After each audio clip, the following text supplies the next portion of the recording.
இப்போ பேசப்பட்ட ஒரு விடயம் நேற்றைக்கு முன்னே நாள் யாழ் மாநகர சபையினுடைய குப்பை மேட்டினுடைய அந்த எரிகின்ற ஒரு நிலைமை. அது எரிந்தால் உங்களுடைய பிரதேச சபைக்கு எல்லைக்குட்பட்டிருக்கக்கூடிய அந்த வட்டாரங்கள் இருக்கக்கூடிய மக்களைத்தான் பாதிக்கும். அந்த அடிப்படையில் நீண்ட காலமாக இது இருக்கக்கூடிய பிரச்சனை. இப்போ நீங்கள் மாநகர சபையோடு ஏதாவது கலந்துரையாடல் அல்லது ஏதாவது முன்னேற்பாடுகள் இதுவரைக்கும் செய்திருக்கிறீங்களா? என்னென்றால் நான் தவிசாளராக வந்த நாள் தவிசாளர் தெரிவு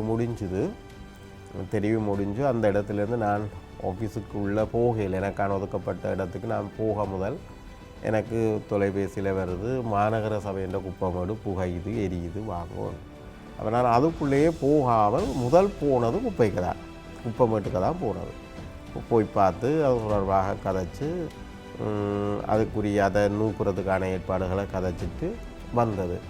அப்போவே எனக்கு தெரியும் இனி தொடரப்போகிற 4 வருஷமும் குப்பை அரசியலை தான் இருக்க போது, இதுதான் நடக்க போகிறன்றது தெரியுது.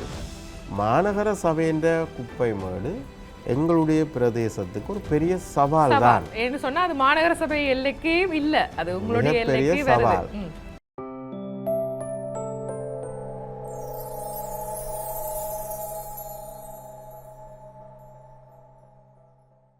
ஐபிசி தமிழ் நேயர்கள் அனைவருக்கும் மற்றொரு வணக்கத்தோடு இது நேற்றைக்கு நேர்.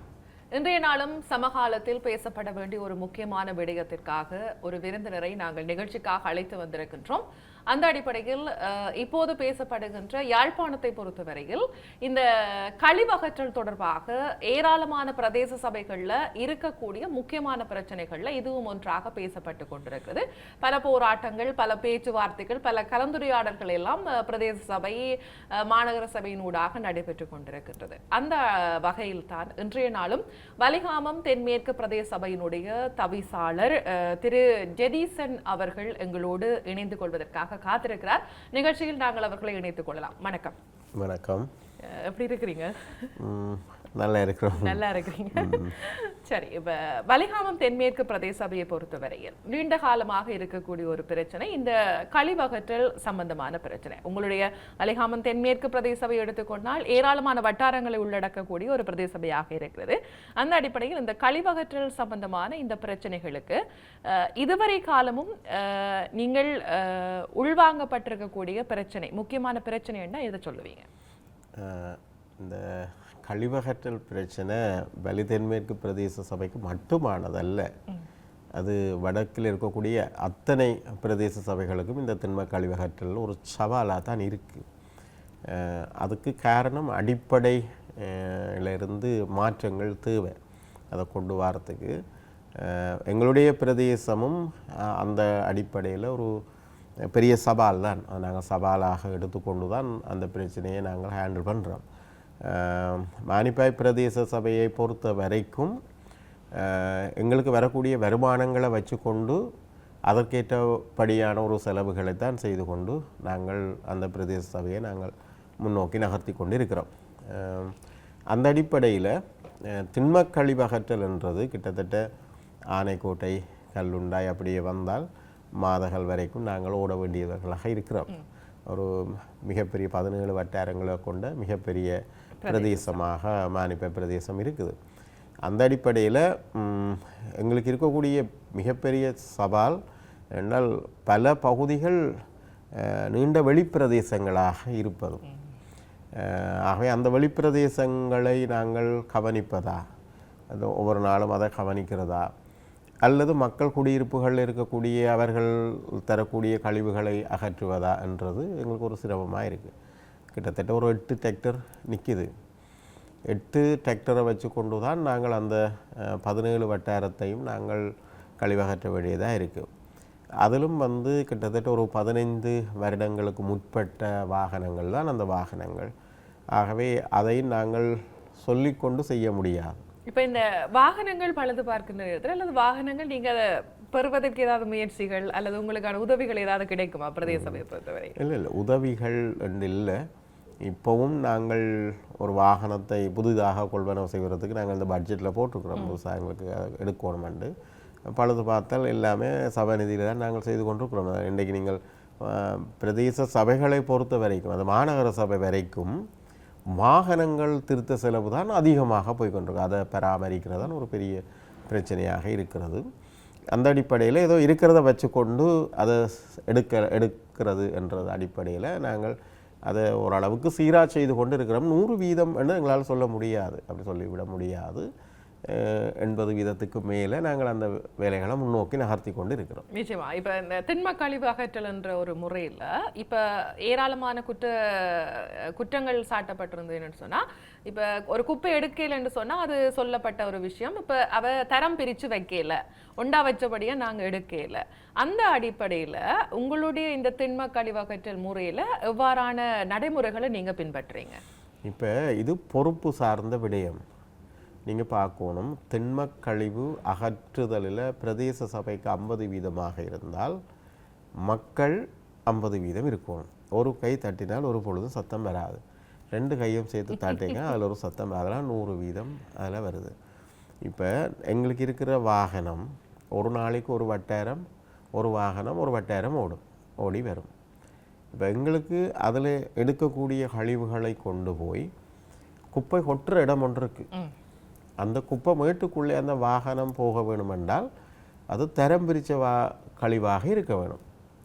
இப்போ அங்கே இருக்கிறால் விடாது உள்ளே கொண்டு போக. அப்போ ஒரு 4 மணித்தியாலத்துக்குள்ளே சுற்றி எடுக்கிற அந்த கழிவுகளை தரம் பிரித்து மக்கள் கொடுக்காவிட்டால் அவர்கள் அன்றைக்கு பிற 6 மணி வரைக்கும் திருப்பி வெளியில் ரோட்டில் வச்சு தரம் பிரிக்க வேண்டியதாக இருக்குது. இப்போ ஒரு வேலையை இலகுபடுத்துவது தான் சிறந்தது. மக்கள் என்ன செய்யணும் என்றால் அது சரியான முறையில் தரம் பிரித்து உக்கக்கூடிய கழிவுகள், உக்க முடியாத கழிவுகளை இன்னொரு இதிலையும், கண்ணாடி போத்தல்களை இன்னொரு பேக்குகளையும் அதை தரம் பிரித்து வைக்கணும் நாங்கள் நெடுகளும் சொல்லுறோம். ஆனால் அதை செய்வதற்கு பலருக்கு தயாராக இல்லை. ஆகவே தயாராக இல்லாத பொழுது நாங்களும் அதை ஏற்ற தயாராக இல்லை. அதை நாங்கள் செய்ய வேணும். ஏனென்றால் அவர்களே அந்த நிலைக்கு கொண்டு வர வேணும். ஒரு முறை ஏற்றவில்லை என்றால் காரணம் என்ன, இதுதான் காரணம். அடுத்த முறை அவர்கள் அதுக்கு தயாரான நிலையில் சரியாக தர வேணும். இப்போ தராமல் திரும்பவும் ஏற்றல் என்ற குற்றச்சாட்டுகளை எங்களை வைக்க முடியாது. அதனால தான் நாங்கள் அந்த குப்பைகளை, தரம் பிரிக்காத குப்பைகளை ஏற்றுவது இல்லை. ஏற்றினால் அங்கே கொண்டு போய் நாங்கள் கொட்டுவது இடத்துல அனுமதி இல்லை. அது எங்களுக்கு சவாலாக இருக்குது. இப்போ அவர்கள் தரம் பிரித்து வைக்காத இடத்துல நீங்கள் எடுக்காத பட்சத்தில் அந்த குப்பைகள் வீதியோரமாகத்தான் இருக்க போகிறது. அது உங்களுடைய பிரதேச சபைக்கு உட்பட்ட வீதிகளாக இருக்க போகிறது. அந்த மக்கள் பயன்பாட்டுக்கு உகந்த ஒரு வீதியாக இருக்கின்ற நேரத்தில் ஏராளமான நெருடல்கள் இருக்கும் அந்த மக்களுக்கு. அந்த அடிப்படையில் நீங்கள் சொல்கிற விஷயம் என்ன? இல்லை, இப்போ என்னென்றால் நாங்கள் ஒரு தெளிவாக சொல்கிறோம். இப்போ நாங்கள் போகிறோம், வீதியில் போகிறோம். இல்லாட்டி அதுக்கு நீங்கள் ஏதாவது மாற்று வழி சொல்கிறீங்களா? நாங்கள் வீதியில் போகிறோம், அதில் 15 வீடு இருக்குது, 10 வீடு தரம் பிரித்து தருது. அவையால் தர முடியும் என்றால் இந்த 5 வீட்டால் தர முடியாது, அதையும் தர முடியாது. இவை செய்யணும் என்றால் அவை அதை செய்ய வேணும். அப்போ செய்யாமல் நாங்கள் அந்த 5 பேற்ற குப்பையும் அது அந்த வீதியிலே இருக்க போது அவன் வாசலில் இருக்க போன்றதுக்காக ஏற்றினால் திருப்பி இங்கே தரம் பிரித்து தர 10 திருப்பி தரம் பிரிக்காமல் அங்கே ஏற்றப்படுது, அவை நாங்களும் கொடுக்கலாம்னு நிலைக்கு வந்துடும். அது எங்களுக்கு பெரிய சுமையாக மாறும். ஆகவே தான் நாங்கள் அதை சொல்கிறோம், தரத்தை பிரித்து போட்டு வைங்க ஏற்றுறோம். 10 நாள் கழிச்சோ 15 நாள் கழிச்சோ இப்போ தரம் பிரித்து போட்டு வைக்கணும். பிறகு நாங்கள் அதை எடுக்கிறோம். அது நாரப்போகுதுன்றதுக்காக அவைன்ற பழக்க வழக்கங்களை நாரடிக்கலாதானே, நாங்கள் மாற்றம் வேணும். அதனால் நாங்கள் அப்படி செய்கிறோம். நிச்சயமா. இப்போ பேசப்பட்ட ஒரு விடயம், நேற்றைக்கு முன்னே நாள் யாழ் மாநகர சபையினுடைய குப்பை மேட்டினுடைய அந்த எரிகின்ற ஒரு நிலைமை. அது எரிந்தால் உங்களுடைய பிரதேச சபைக்கு எல்லைக்குட்பட்டிருக்கக்கூடிய அந்த வட்டாரங்களில் இருக்கக்கூடிய மக்களைத்தான் பாதிக்கும். அந்த அடிப்படையில் நீண்ட காலமாக இது இருக்கக்கூடிய பிரச்சனை. இப்போ நீங்கள் மாநகர சபையோடு ஏதாவது கலந்துரையாடல் இல்லை ஏதாவது முன்னேற்பாடுகள் இதுவரைக்கும் செய்திருக்கிறீங்களா? என்னென்றால் நான் தவிசாளராக வந்த நாள், தவிசாளர் தெரிவு முடிஞ்சு அந்த இடத்துலேருந்து நான் ஆஃபீஸுக்குள்ளே போகையில் எனக்கான ஒதுக்கப்பட்ட இடத்துக்கு நான் போக முதல் எனக்கு தொலைபேசியில் வருது, மாநகர சபையின் குப்பமேடு புகையுது, எரியுது, வாங்கணும். அப்போ நான் அதுக்குள்ளேயே போகாமல் முதல் போனது குப்பமேட்டுக்கு தான் போனது. போய் பார்த்து அது தொடர்பாக கதைச்சு அதுக்குரிய அதை நூக்குறதுக்கான ஏற்பாடுகளை கதைச்சிட்டு வந்தது. அப்போவே எனக்கு தெரியும், இனி தொடரப்போகிற 4 வருஷமும் குப்பை அரசியலை தான் இருக்க போகுது, இதுதான் நடக்க போகிறன்றது தெரியுது. மாநகர சபையின் குப்பை மேடு எங்களுடைய பிரதேசத்துக்கு ஒரு பெரிய சவால் தான். ஏன்னு சொன்னா அது மாநகர சபை எல்லைக்கே இல்ல, அது உங்களுடைய பெரிய எல்லைக்கே சவால். வருது. இதில் இன்னொரு விடயத்தை நாங்கள் பார்க்கணும். ஆரம்பத்திலுடைய எங்களுடைய பிரதேச சபையும் மாநகர சபையினுடைய குப்பை மேட்டிலே தான் நாங்கள் காசை கட்டி கொண்டே குப்பைகளை போட்டோம், எங்கட கழிவுகளை கொண்டே போட்டோம். எங்களுக்கு தெரியுது இது எங்களுக்கு ஒரு பெரிய சவாலாக வரும். அதனால் நாங்கள் எப்படியாவது அதிலிருந்து விலகி கொள்ள வேணும்ன்றதுக்காக கடந்த ஆட்சியிலே 2018ஆம் ஆண்டு எங்களுடைய ஆட்சியிலே நாங்கள் எங்களுக்கான ஒரு இடத்தை தனியாக பெற்றுக்கொண்டு அதை சரி செய்து கொண்டு 2019 நாங்கள் அந்த குப்பை மேட்டிலேருந்து விலகிட்டோம். ஆனால் இப்போ மாநகர சபையின் குப்பை மேடு எரிகிறது. இது மக்கள் பிரதிநிதிகள் இருக்கிற காலத்தில் தான் அந்த எரிகிற நெருப்பும் புகையும் எல்லாற்ற கண்களுக்கும் தெரிகிறது. ஆனால் நாங்கள் இதை பார்க்க வேண்டும். மக்கள் ஆட்சி கலைந்த பின்னரும் இது பல தடவை தொடர்ச்சியாக எரியும். அது அதிகாரிகளுடைய கைகளிலே அந்த சபை இருக்கிற காலம் அது தொடர்ச்சியாக எரியுது. ஆனால் அந்த நேரங்களில் இது பூதாகரமாக வருவதில்லை. ஏனென்று எனக்கு புரிவதில்லை. ஆனால் மக்கள் பிரதிநிதிகள் சபை வந்த பிறகுதான் எல்லாற்ற கண்களுக்கும் தெரியுது, உங்கள மாதிரி ஊடகங்கள கண்களுக்கும் அது புலப்படுது. அப்போ நான் கேட்குறேன், இது ஒரு பொதுவான பிரச்சனை தானே, இது உண்மையாக நிச்சயமான பிரச்சனை.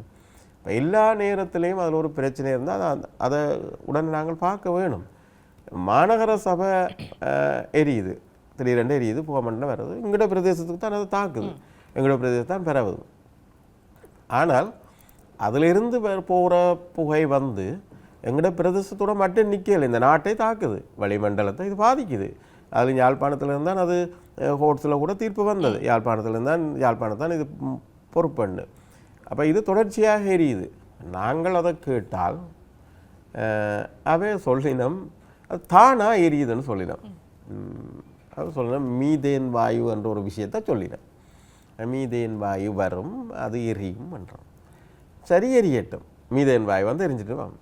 அதே எங்கட குப்பை மட்டுக்கு அந்த வாயு வருதில்லை, நான் கேட்பேன் தானே. அங்கே அப்படின்னா மீதேன் வாயு அங்கே தான் குழாய் கிணறு அடித்து நிற்குதா, அதுக்கு ரெண்டு தான் அப்போ வெளியில் வந்து எரியுதா. அப்போ எங்களையும் குப்பை மட்டும் ஒன்று இருக்குது தானே. அப்போ நாங்களும் அதை சரியாக பராமரிக்கணும் தானே. அப்போ எங்களுக்கு நாங்கள் அது எரியலை. சில நேரம் புற இதை கேட்டுட்டு யாரும் போய் கொளுத்தி விடக்கூடாது, எங்கட குப்பை மாட்டை, அது ஒரு விஷயம். ஆனால் எங்கட குப்பை மாட்டில் இந்த மீதேன் வாயு வரையில்லை. மாநகர சபையின் குப்பை மாட்டெலாம் மீதேன் வாயு வருது என்று அடிக்கடி அதொண்ட சொல்லி போட்டு விடணும், தானாக எரியுது எண்ணினோம்.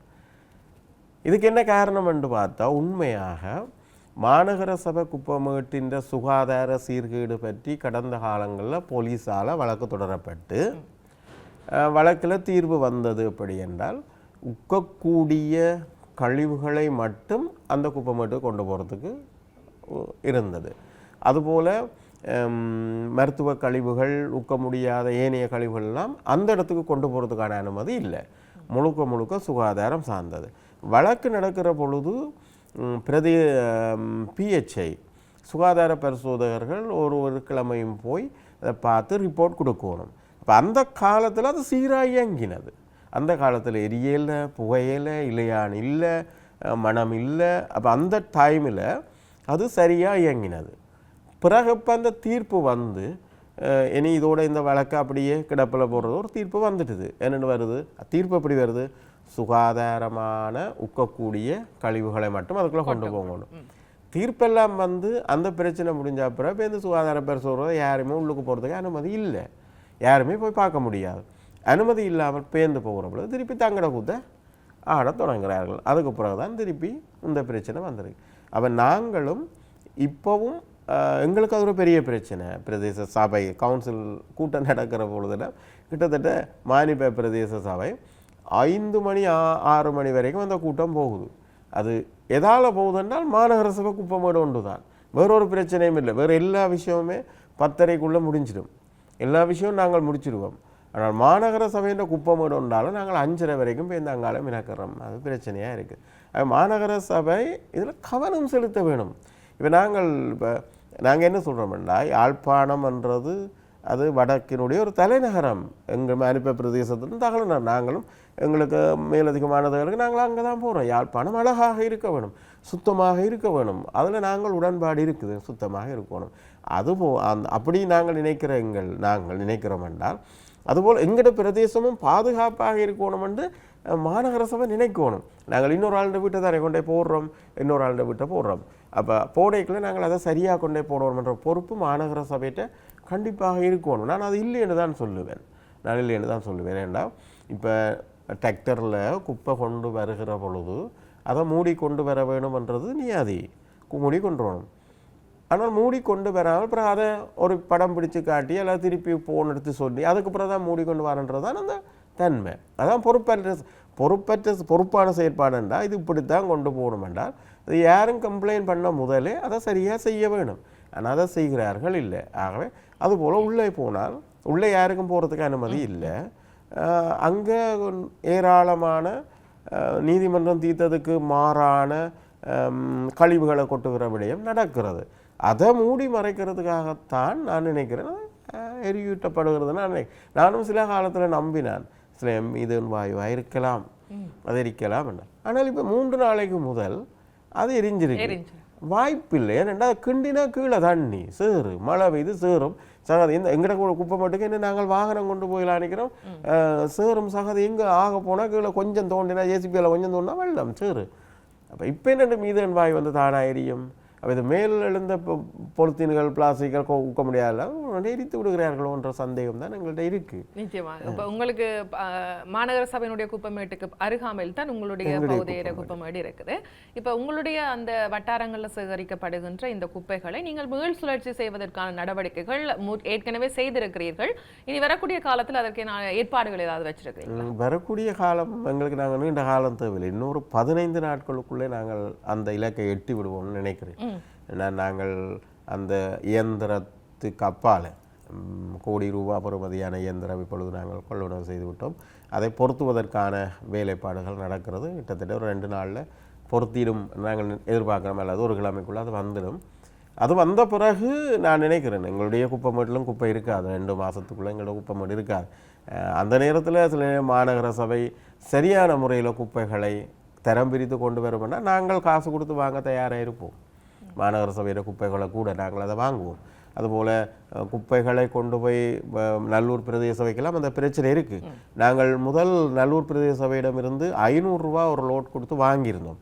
ஆனால் எங்களுக்கு அதில் ஒரு சிக்கல் இருந்தது என்னென்றால் அதில் அதிகமான பொலித்தீன்கள் இருந்தது. அப்போ அது எங்களுக்கு ஒரு பெரிய சவாலாக இருந்தது. அப்புறம் நாங்கள் அதை நிறுத்தினோம். ஆனால் இப்பொழுது நான் நினைக்கிறேன் நல்லூர் பிரதேச சபை சரியாக அதை செய்கிறது. நாங்கள் இன்னொரு 1 மாதம் 2 மாதத்துக்குள்ளே நாங்கள் குப்பைகளை வாங்கி அதை சரியாக செய்கிற அளவுக்கு இருக்கும். அது மட்டும் இல்லை, நாங்கள் எங்களுடைய இப்போ குப்பை மேட்டில் நாங்கள் மிக கவனம் செலுத்துகிறோம். ஏனென்றால் எங்கட பிரதேசத்திலிருந்து ஏற்றி வரப்படுகிற கழிவுகள் உள்ளே போக வேணுமென்றால் அது தரம் பிரித்து தான் இருக்கணும். அப்போ நாங்கள் அதை செக் பண்ணுறோம். என்னட்ட இன்னொரு கேள்வி வருது. நாங்கள் வசதி குறைஞ்ச நாங்களே ஒரு ஆளை போட்டு செக் பண்ணித்தான் உள்ளே விடுகிறோம் என்றால் ஒரு பெரிய பணக்கார மாநகர சபை அதுக்கே அந்த வழியை செய்யலை வேணும், பொறுப்பு இருக்கல. அதுக்கு இன்னொரு ஆளை நியமனத்தை எடுத்து வச்சுக்கொண்டு தரம் பிரித்து எப்படி போனால்தான் உள்ளே விடலாம். இல்லைன்னா வீதியில் வச்சு தரம் பிரியுங்கோ. நாங்கள் அதை செய்கிறோம். வீதியில் வச்சவை தரம் பிரிக்கணும். பிள்ளையாக கொண்டு போனால் வீதியில் வச்சவை தரம் பிரிக்க பண்ணி தான் உள்ளே கொண்டு போயிடும். இப்போ இதை செய்தாலாவது மாநகர சபை இந்த எரியூட்டுற பிரச்சனைகள் இல்லாமல் போகும். மீதன் வாயு வராது, எரியாது, இல்லாமல் போயிடுமென்னு நான் நம்புகிறேன். ஆனால் ஒன்று, மக்கள் பிரதிநிதிகள் சபையை பொறுப்பெடுக்கிற காலத்தில் அந்த மாநகர சபை குப்பமேட்டில் ஏதோ ஒரு கரிசனை செலுத்துகிறார்கள். எனக்கும் நானும் இந்த ஆரம்ப காலங்களில் நீங்கள் முதல் கேட்ட கேள்விக்கு இப்போ தான் பதில் சொல்ல போகும்போது அந்த எரியூட்டுற காலங்களில் நான் முதல்வரோடு பேசி எல்லாரோடையும் பேசியிருக்கிறேன். அது சம்மந்தமாக கதைச்சு அவங்க கண்டிப்பாக நாங்கள் சுத்த வர கேமரா போட்டுறோம். அதில் பல கேள்விகள் இருந்தது. ஒன்றில் அந்த இரும்பு பொறுக்க வாராக்கள் ஒரு பக்கங்களால் அந்த கம்பி நெட் வந்து உக்கி போயிருக்கணும். அதுகளுக்களால் இரும்பு பொறுக்க வாராக்கள் வந்து அதை தாங்கள் பொறுக்கிறது ஈஸியாக அதை மூட்டி விடணும் என்ற ஒரு தன்மைகள் இருந்தது. அடுத்த மீதன் வாயு என்று சொல்லப்பட்டது. இன்னொரு பக்கத்தால் இது அரசியல் செயற்பாடுகள் என்ற கருத்து நிலைகள் இருந்தது. அப்படி பல சந்தேகங்கள் இருக்குது. இதில் எதுன்னு சொல்ல முடியாது. அதனால தான் மாநகர சபை எங்களோட மக்கள் பிரதிநிதிகள் சொன்னார்கள், நாங்கள் சுத்தவரை கேமரா போட்டுவோம், இனி இது யார் கொளுத்தப்படுது எப்படி பண்ணுக்க நாங்கள் போகிறோம். சுத்தவரை நாங்கள் தட்டி தவறி அப்படி மீதன் வாயுவால் தான் அது 10மாக இருந்தால் நாங்கள் வேகமாக ஓடி போய் அதை அணைக்கிற அளவுக்கு சுத்தவரை நாங்கள் வீதிகளை போடுகிறோம். முழு நெட்டையும் நாங்கள் அடைச்சி வடிவாசை சீர் செய்கிறோம், அதுக்குரிய எக்ஸிமேட் பண்ணியிருக்கிறோம், விரைவில் நடக்கும்னு சொன்னார்கள். எல்லாம் நடக்கணும். அப்போ கொஞ்ச நாளைக்கு எனக்கு ஒரு நம்பிக்கை இருந்தது. அதுக்கு பிறகு கொஞ்ச நாள் ஒன்றும் புகையை காண இல்லை, புகை இல்லாமல் கிடந்தது. ஆனால் முந்த நாள் பார்த்தால் திருப்பி அதை 10 தான் எரிஞ்சிருக்கு. நான் நேராக உள்ளே போகிற பொழுது விடையில்லை, விட மாட்டேன். போன டிசிசி கூட்டத்தில் ஒரு தீர்மானம் கொண்டாந்தது, மாநகர சபை குப்பமேட்டுக்குள்ள பிரதேச சபை உறுப்பினர்கள் போகலாம், உள்ளே எப்பவும் போகலாம் என்று தீர்மானம் நிறைவேறினது. ஆனால் அன்றைக்கு எரியுதுன்ற புகைக்குதுன்ற இது வந்தால் நான் உள்ளே போகல, விடையில்லை, எங்களுக்கு உத்தரவில்லை, விடையில்லாது. அப்புறம் மேயருக்கு எடுத்து மேயர் அங்கே கதைச்சு ஒரு 5 நிமிஷத்துக்கு அப்புறம் நாங்கள் உள்ளே போகிறோம். உள்ளே போய் பார்த்தால் அது சும்மா சாதாரணமாக எரிஞ்ச மாதிரிக்கு இல்லை. இப்போ மேயர்கிட்ட நான் கேட்ட பொழுது, மேயர் உபமேயரோட தொடர்பு கண்டு கேட்ட பொழுது, எரியுதா அங்கே எரிய இல்லையே அப்படி இல்லையே என்று சொன்னார்கள். அப்படி தங்களுக்கு தகவல் வர இல்லை. ஆனால் மேயர் பாவம், மேயர் உண்மையாக உடனே அந்த இடத்து நான் இப்படி குப்பமேடு எரியுதுன்னு சொல்லி உடனே அங்கே ஆர்டர் பண்ணுறா, குப்பமேடு எரியுதுன்னு சொல்லினா நீங்கள் உடனே ஃபயர் அனுப்புங்கொண்டு அவள் சொல்கிறான். ஆனால் உள்ளே போய் பார்த்த பொழுது அங்கே ஃபயர் வந்துடுது, ஃபயர் அங்கே எரிஞ்சு. அப்போ சொன்னேன் ஃபயர் வந்துடும். அதை பார்த்தால் அது உடனே எரிஞ்ச மாதிரிக்கு இல்லை, முதல் நாள் இரவே எரிஞ்ச மாதிரிக்கு தான் கிடக்கு. எரிஞ்சு நியாயமான தேசம் புகஞ்சு கொண்டு கிடக்குது, அவை அதை அணைச்சி கொண்டிருக்கிறோம். இதில் ஒரு பொறுப்பாக வர வேணும். இதுதான் நாங்கள் சொல்கிறோம்னு சொன்னால், இது எப்படி செய்யப்படுதுன்றது சரியாக கண்டுபிடிச்சி அதில் அதிக அளவான அக்கறையோட கரிசனையோடு இருந்தால் இது எரியாது. எப்படி என்றால், மாநகர சபையிலிருந்து ஏற்றி வரப்படுகிற குப்பைகளுக்கு சரியான முறையில் உள்ள அனுமதி கொடுக்குற பொழுது எங்களுடைய பிரதேச சபை அதை செய்யுது.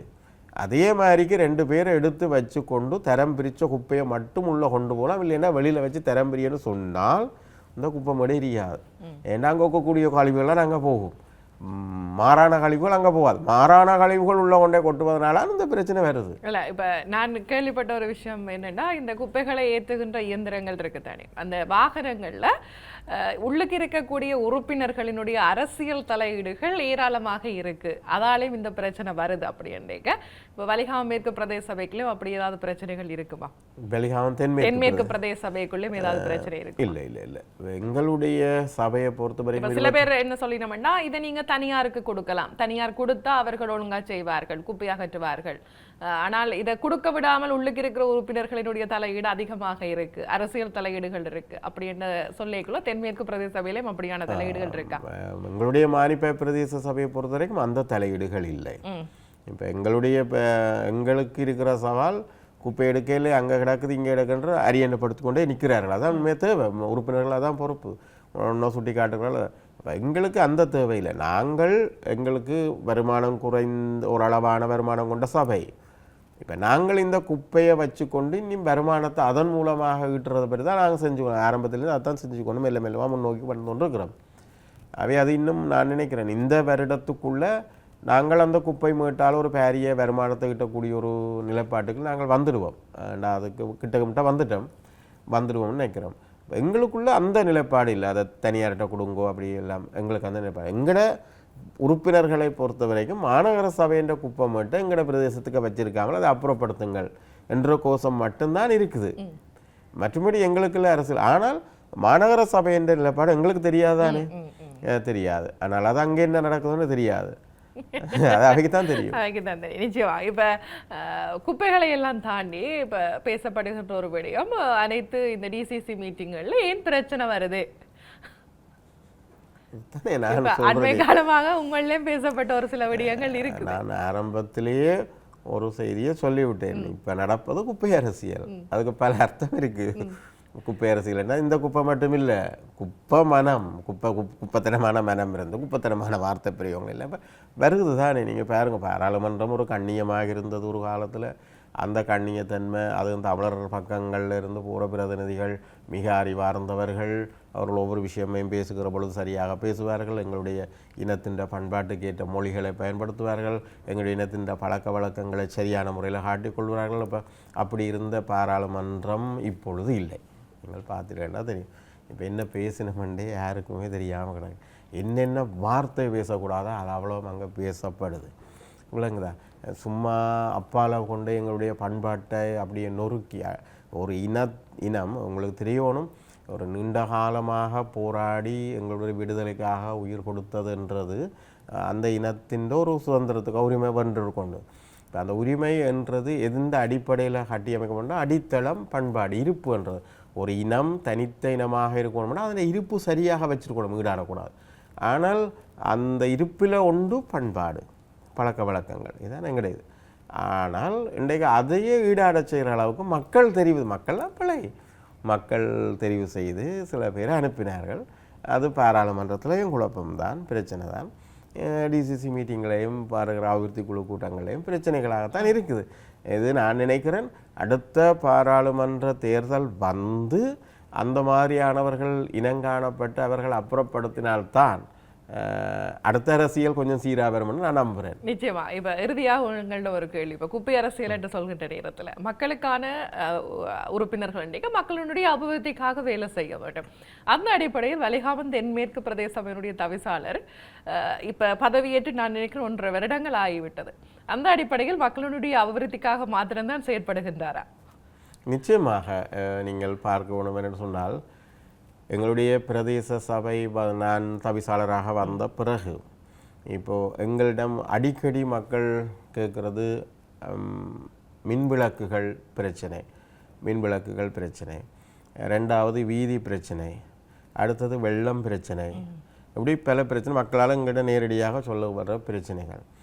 இப்போ வந்த பிறகு நான் தவிசாளராக வந்த அடுத்த முதலாவது சபையிலேயே ஒரு தீர்மானத்தை கொண்டு வந்தது மின்சார பிரச்சனைகளை நீக்கிறதுக்கு இன்னொரு புதிய ஏணி ஒரு ஏணியும் ஒரு ஆளையும் தான் நாங்கள் வச்சு செய்து கொண்டு வந்தாங்க.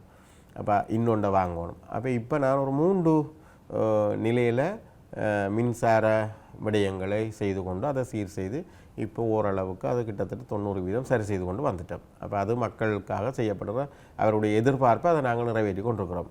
புதிய மின் விளக்குகள் பொறுத்துதல் சகல விஷயத்திலே நாங்கள் கவனம் செலுத்தி கொண்டிருக்கிறோம்.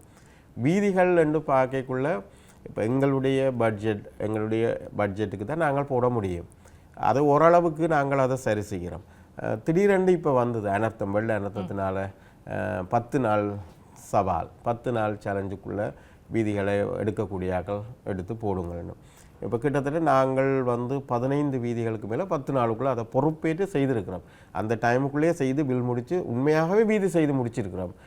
அந்த அடிப்படையில் ஏனைய பல பிரதேச சபைகள் மிக அதை விட குறைவாக எடுத்து செய்திருக்கிறார்கள். அப்போ நாங்கள் இதில் கவனமாக நான் இருந்திருக்கிறேன். அதை எப்படியாவது செய்ய வேணும். அந்த இடத்துல நாங்கள் இன்னொரு ஆளோட முரண்பட்டு கொண்டு இன்னொன்று செய்து கொண்டு இருக்க இயலாது. அந்த டைம் எடுக்கிற முடிவு ஆக அந்த நேரத்தில் நாங்கள் அதை எடுத்து மேலதிகமாக செய்து அதை வெற்றிகரமாக செய்திருக்கிறோம். அடுத்தது உங்களுக்கு தெரியும், அனர்த்த காலங்களில் எங்களோட பிரதேச சபை எப்படி உண்மையிலேயே நீங்கள் போய் விசாரித்து பார்க்கலாம். அனர்த்த காலத்தில் மேனிப்பை பிரதேச சபை எப்படி செயற்பட்டாண்டு இன்றைக்கு. ஆனால் ஒரு சிலருடைய குற்றச்சாட்டு இப்போ சில பேர் சொல்லியிருப்பார்கள், இப்போ தவிசாளர் கட்சி சார்ந்து செயற்படுகிறார், ஏதாவது ஒரு விஷயம் சொன்னால் இல்லை இப்படித்தான் மந்த கதையில் இருப்பார் அப்படின்னு ஒரு சிலர் சொல்லி இருக்கக்கூடிய நிலைமையில தான் நான் கேட்டேன். தவிசாளர் மக்களுக்காகத்தான் வேலை செய்கிறார் அப்படின்னு. இப்போ அது சொல்றது யாருன்னு தான் நாங்கள் பார்க்கணும். முதல்ல சொல்றது ஒரு அரசியல் கட்சியின் உறுப்பினராக இருந்தால் அதை நாங்கள் எடுக்க தேவையில்லை. பெருசாக என்றால் அவர்கள் அப்படித்தான் சொல்லுவார்கள், நாங்கள் பேசாமல் இருக்கிறோம், நித்திர கொள்கிறோம். இது யார்கிட்ட வாயில் வரும்? அவைன்ற வாயில் அரசியல் கட்சிகள் உறுப்பினரோட வாயில் வரும். மக்களோட வாயில் அது வேற வேணும். நாங்கள் உங்களுக்கு தெரிய வேணும், வெள்ளம் வர முதல் அணைக்கட்டு இதுதான் எங்கட டார்கெட். அனர்த்தம் வர்றதுக்கு முன்னுக்கே நாங்கள் முழு வாய்க்கால்களையும் வெட்டி விட்டு இதுவரைக்கும் காலங்காலமாக அடைச்சி கிடந்ததுகளை உடைச்சி விட்டு இன்றைக்கு இந்த பெரிய அனர்த்தத்திலையும் பெரிய அளவில் வெள்ளம் தேங்காத அளவுக்கு நாங்களோட வேலைகள் இருந்தது. நாங்கள் நிறைய வேலைகள் சில காணிகள் கூட நாங்கள் அத்துமுறி வெட்டி விட்டு பிறகு அது எங்களுக்கு ஒரு வில்லங்கமாக கூட அதை சமாளித்து ஏதோ ஒரு பக்கத்தில் அரவணைச்சு போன தன்மைகள் இருக்குது. அப்போ அதுகளை செய்திருக்கிறோம். அனர்த்த காலத்தில் பார்த்தீங்கன்னா இரவு 11-12 வரைக்கும் நாங்கள் அந்த இடத்தை விட்டு போக அதிகமான வேலைகள் நாங்கள் எந்த நேரத்தில் சொன்னாலும் ஒரு 10 நிமிஷத்துக்குள்ளே நாங்கள் அந்த இடத்துல நிற்போம். இன்னொரு நான் நினைக்கிறேன் பல நாங்கள் சண்டிலிப்பேல ஒரு மரம் ரோட்டில் சரிஞ்சு கரண்ட் கம்பிக்கு மேலே விழுந்து கிடந்தது. பிறகு நான் நினைக்கிறேன் பகல் 1 மணிக்கு எனக்கு அந்த தகவல் வரைக்கும் நான் சரி என்றுட்டு அடுத்த நிமிஷம் போய் வெட்ட தொடங்கிட்டேன். அப்போ அவர்கள் சொன்னார்கள் மின்சார சபைக்கு நாங்கள் அறிவிச்சிருக்கிறோமெண்டு. அப்புறம் நானும் மின்சார சபைக்கு திருப்பி கரண்ட் கம்பி என்றபடினால நான் அதை அறிவிச்சிருந்தேன். சரி நாங்கள் அதை உடனே எடுக்கிறோம்னு சொல்லிவிட்டோம். அடுத்த நாள் 11 மணிக்கு ஃபோன் பண்ணி கேட்குறார்கள், இப்படி ஒரு முறைப்பாடு வந்தது இந்த இடத்துல, அது எவ்விடத்தில் எல்லாம் செய்து முடிச்சாச்சுன்னு சொல்லிட்டு நாங்கள் அதை என்னென்னா நாங்கள் அதை பார்க்காமல் அதில் என்ன நடக்கும் ஏதோ ஒரு பாதுகாப்பத்தை ஒரு நம்பிக்கையோடு வந்து அதெல்லாம் செய்து முடிச்சினாங்க. இரவு 11:30க்கு நாங்கள் கடைசி நவாலியில் ஒரு தொழில் இதுக்கு மேலே பனை விழுந்துட்டுது. வீட்டில் வச்சு நிறுத்த தொழில் 11:30 நாங்கள் அது போய் வெளிச்சமும் இல்லை, எல்லோரும் ஃபோன் லைட்டை பிடிச்சி கொண்டு தான் அதை வெட்டி அகற்றிட்டு வந்தாங்க. அந்த அடிப்படையில் அந்த ஊழியர்களும் எங்களோட நின்று கொண்டார்கள். அவர்களும் இல்லைன்னா நாங்கள் அதை செய்ய முடியாது, ஒத்துழைக்காத. அப்போ அவ்வளோ தூரத்துக்கு நாங்கள் மக்களுக்காக தான் செயற்பட்டு கொண்டிருக்கிறோம். இப்போவும் அதை தான் செய்து கொண்டிருக்கிறேன். நான் இன்னும் பல திட்டங்கள் நாங்கள் செய்ய போகிறோம். உங்களுக்கு தெரியும், அனுப்பாய் ரவுண்டை போட்டு ஒன்று இருந்தது, உங்களுக்கு தெரியும். அந்த ரவுண்டை போட்ட பார்த்தா உடைஞ்சு வெடிச்சு எதுவுமே இல்லாமல் தான் கிடந்தது. நான் போன உடனேயே அதை சீர் செய்யணும், அது எங்கட கையில் இல்லை, அது ஆடியன கையில் தான் இருக்குது. அப்போ முதல்ல அதுக்காகத்தான் போய் சந்தித்தது. அதை செய்து தாங்க, இல்லை எங்களுக்கு விடுங்கோ, நாங்கள் வெளியில் பொன்சஸ் இருக்குது, நாங்கள் அதை எடுத்து ஒரு அழகான இதாக செய்யலாம்னாக்கா அதுக்கு இப்போ பெர்மிஷன் உடனடியாக கிடையாது. அவர்கள் சொன்னார்கள், அப்போ வேணுமென்றால் அதில் இருக்கிறத நீங்கள் வேணுமென்றால் சரி செய்து விடுங்கோண்டு, அப்போ அதே அழகாக செய்யுங்கோண்டு. அது கூட நான் மாவீரர் நாளுக்கு முதல் நாள் அதில் கொடியேற்றணுமன்றதுக்காக முதல் நாள் அவ்வளோ பேரையும் எங்கட ஊழியர்களை வச்சுக்கொண்டு இரவிரவாக அதையெல்லாம் சீர் செய்து நாங்கள் அதை அழகுபடுத்தி நாங்கள் அதில் கொடியேற்றினாங்கள். எல்லாம் மக்கள் சார்ந்தது தான், மக்கள் சார்ந்த பணிகள் நாங்கள் அதை செய்திருக்கிறோம். இப்போ நான் மந்தகதியாக அரசியல் பார்த்து செய்யவில்லை, அரசியல் கட்சி பார்ப்பதில்லை. ஒரு தவிசாளராக பொறுப்பேற்கிற பொழுது இப்போ ஒரு உறுப்பினரை பொறுத்த வரைக்கும் அவர்கிட்ட ஒரு கோரிக்கை இருக்கும், உடன் நிறைவேற்ற கோரிக்கை இருக்கும். ஆனால் அவருடைய கோரிக்கை உண்டு, ஆனால் எனக்கு 28 கோரிக்கை இருக்கும், தவிசாளர் கேட்க என்னட்டா அது கோரிக்கை இருக்கும். ஆகவே நாங்கள் எல்லாத்தையும் பார்த்து செய்யக்கூடியதெல்லாம் செய்து கொண்டு இருக்கிறேன், அவ்வளவுதான். நிச்சயமா உங்களுடைய பணி வலிகாமம் தென்மேற்கு பிரதேச வட்டாரங்களுக்கு இன்னும் கிடைக்கணும் அப்படின்னு சொல்லிக்கொண்டு இவ்வளவு நேரமும் எங்களோடு இணைந்தமைக்காக நன்றி. நன்றி, வணக்கம். மீண்டும் மற்றும் ஒரு நேற்றைக்கு நேர் நிகழ்ச்சியோடு சந்திக்கலாம். நன்றி.